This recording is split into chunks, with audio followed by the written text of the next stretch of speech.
किया है। और वहां पर 2 अध्याय में राम जी के संपूर्ण चरित्र को सुखदेव भगवान ने सुनाया है भागवत में। और वहां पर सुखदेव भगवान वर्णन करते हैं कि राम जी ने 13,000 वर्ष तक राज्य किया। 2,000 और बढ़ गया। वाल्मीकि जी तो 11 ही कह रहे थे, लेकिन वेद व्यास जी ने भागवत में लिखा कि राम जी ने 13,000 वर्ष राज्य किए। अब इसको थोड़ा और बढ़ा दें। अब टीकाकारों के पास चलिए। वाल्मीकि रामायण के एक महान विद्वान टीकाकार, वो अपनी संस्कृत टीका में बड़ी भावपूर्ण व्याख्या करते हैं और कहते हैं कि देखो, सहस्र शब्द जो है ये स्वयं में बहुवचन है। सहस्र माने 1000, एक वचन, 2 वचन, फिर उसके आगे तो बहुवचन ही होता है। फिर चाहे 3 हो, 4 हो, 5 हो, 10, 20, 50, लाख, हजार, सब सहस्र की वो बहुवचन की कोटि में ही आता है। तो जब सहस्र शब्द स्वयं बहुवचन है तो सहस्राणी ऐसा कहने की क्या जरूरत थी? सहस्राणी शब्द जो है, सहस्र शब्द स्वयं बहुवचन का वाचक है, तो सहस्राणी में बहुवचन की विभक्ति लगाने की क्या जरूरत थी वाल्मीकि जी को? ये प्रश्न उठाया। और इसी प्रकार शतानी, सत शब्द स्वयं में बहुवचन का वाचक है, तो फिर शतानी में बहुवचन की विभक्ति लगाने की क्या जरूरत थी? तब उसका कारण बताया कि यहां पर 10 वर्ष सहस्राणी, तो 10 वर्ष सहस्राणी का मतलब बहुवचन की विभक्ति लगाने का मतलब 1 वचन, 2 वचन, उसके बाद बहुवचन अर्था है, अर्थात 3 गुना, त्रिगुणित। तो त्रिगुणित का मतलब क्या हुआ? बोले 10,000 का 3 गुना करो। तो 10,000 का 3 गुना करो तो कितना हुआ? 30,000। अब फिर आगे कहते हैं 10 वर्ष शतानी च, 10 100 वर्ष, शतानी वहां भी बहुवचन की विभक्ति लगाया। बोले इसको भी त्रिगुणित अर्थ ग्रहण किया जाएगा। तो सहस्र का 10 शतानी, 10 शतानी माने 10 100, तो इसका 3 गुना करें तो कितना हुआ? बोले 3,000। 10 का 3 गुना किया तो 30,000, और 1 सहस्र का 3 गुना हुआ तो 3,000, कुल मिलाकर के 33,000। तो टीकाकार विद्वान कहते हैं भगवान श्री राम ने 33,000 वर्ष अयोध्या की धरती पर रह करके राम जी ने राज्य किया। भगवान श्री राम का राज्य काल, और भगवान श्री राम जब अपने सिंहासन पर बैठे तो राम राज्य बैठे त्रैलोका, हर्षित भये गए सब शोका। इसीलिए आज भी हम राम राज्य की परिकल्पना करते हैं। राज्य तो बड़े बड़े लोगों ने किया, लेकिन आज भी हम लोग चाहते हैं, क्या चाहते हैं? अगर किसी से पूछे आप कैसा राज्य चाहते हो? राम राज्य चाहते। युधिष्ठिर का राज्य चाहते हो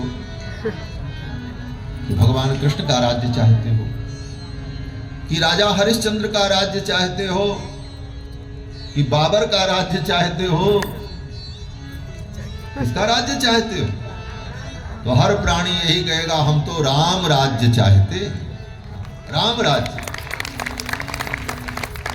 यहां तक कि युधिष्ठिर का राज्य बहुत अच्छा राज्य था, लेकिन अगर जनता से पूछो कि भाई तुमको राम राज्य पसंद है कि युधिष्ठिर का राज्य पसंद है? आपको हरिश्चंद्र का राज्य पसंद है कि महाराज दशरथ का राज्य पसंद है? तो आज भी प्रजा यही कहेगी हमको दशरथ जी का राज्य पसंद नहीं है, हमको तो राम राज्य पसंद है, हमको तो राम राज्य चाहिए।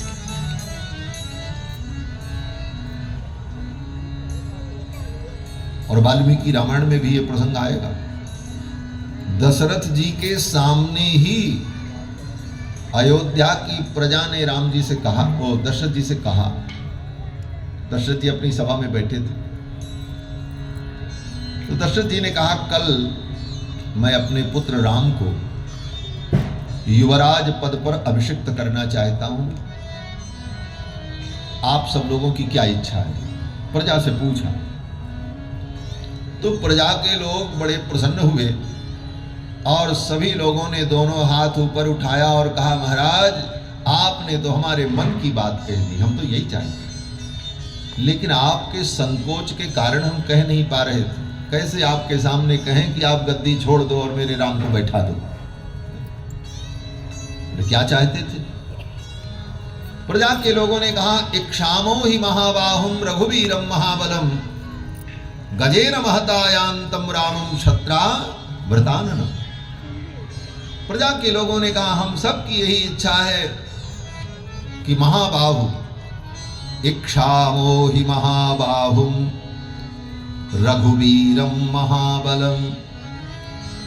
जो रघुवीर है, रघुवीर का मतलब बोले रघुवंश में तो बहुत बड़े बड़े वीर हुए, वीरों की कमी नहीं, लेकिन रघुवंश में सबसे बड़े वीर अगर कोई हैं तो वो कौन है? राम जी हैं। इसलिए रघुवीर, ये रघुवीर शब्द तो दशरथ जी के लिए भी प्रयोग किया जा सकता है, क्योंकि रघु के वंश में तो दशरथ भी पैदा हुए और वो भी वीर हैं, कोई कमजोर तो नहीं।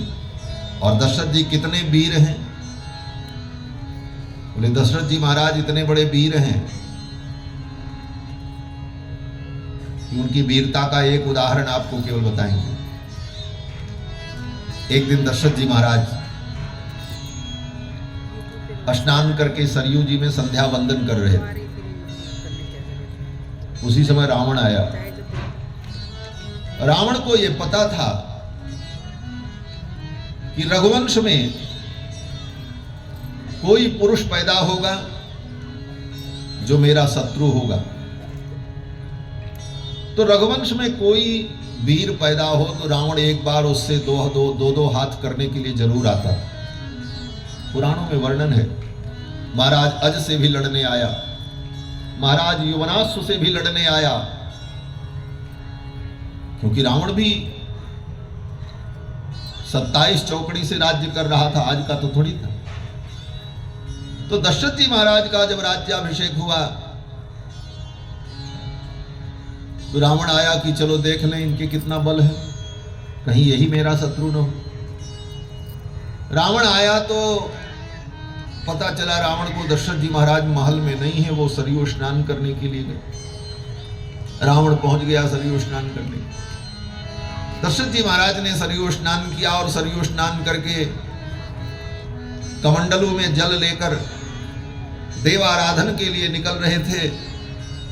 रावण आ गया और रावण ने आकर के कहा, मैं आपसे द्वंद्व युद्ध चाहता हूं, आप हमसे द्वंद्व युद्ध करो।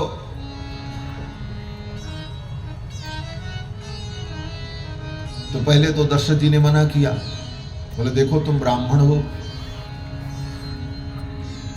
और मैं क्षत्रिय हूं, ब्राह्मण से युद्ध करना यह धर्म नहीं है, ब्राह्मण तो पूजनीय होता है, इसलिए मैं तुम्हारा समादर करता हूं, ये युद्ध का संकल्प छोड़ दो।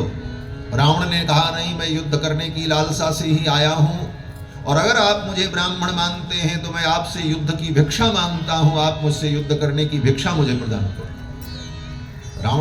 रावण ने महाराज दशरथ को धर्म संकट में डाल दिया। हमारे तुम्हारे बलाबल की परीक्षा का एक मानक होगा। रावण ने कहा, क्या? दशरथ जी ने कहा, महल के इस द्वार से मैं भीतर प्रवेश कर रहा हूं, तुम यहीं द्वार पर खड़े रहो, और इस द्वार को बंद करने के बाद अर्गला नहीं लगाई जाएगी, जंजीर नहीं लगाई जाएगी। दाहिने हाथ में मेरे सरयू जल है, कमंडल है, बाएं हाथ से मैं दरवाजे को रोक रखूंगा, तुम अपनी भुजाओं से धक्का देकर के अगर इस द्वार को खोल दोगे तो मैं मानूंगा कि तुम्हारा बल मेरे समान है, और तब मैं तुम्हें द्वंद्व युद्ध प्रदान करूंगा। रावण ने कहा, ठीक। दशरथ जी महाराज के तो 2 ही भुजा और वो 20 हाथ वाला जंतु, 20 हाथ वाला जंतु महाराज केकड़ा से भी ज्यादा भयानक लगता होगा। दरवाजे पर हाथ रखा, रावण बाहर से धक्का देने लगा। रावण ने सोचा एक हाथ से धकेल देंगे, एक हाथ लगाया, 2 हाथ लगाया, 3, 4, 5, 7 करते 20 हाथ लगा करके धक्का देता रहा। दरवाजा नहीं खोल पाया, राजद्वार को वो खोल नहीं पाया। पसीने पसीने हो गया, वहां की भूमि रावण के पसीने से भीग गई, सिक्त हो गई। अंत में लज्जित होकर के रावण चुपचाप लौट करके चला गया और दशरथ जी महाराज दरवाजा को रोके खड़े रहे।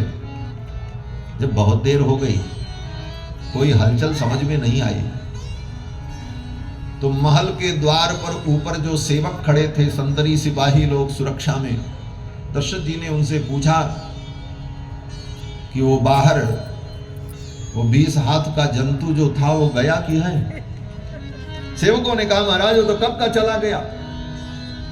तब दशरथ जी महाराज ने हाथ हटाया और द्वार खोला तो रावण वहां था नहीं, वहां की भूमि पूरी भीगी हुई थी।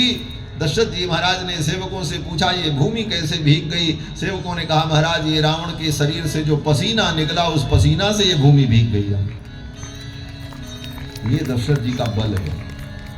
ये तो मैंने केवल उदाहरण बताया। रघुवंश के ऐसे वीर श्री दशरथ जी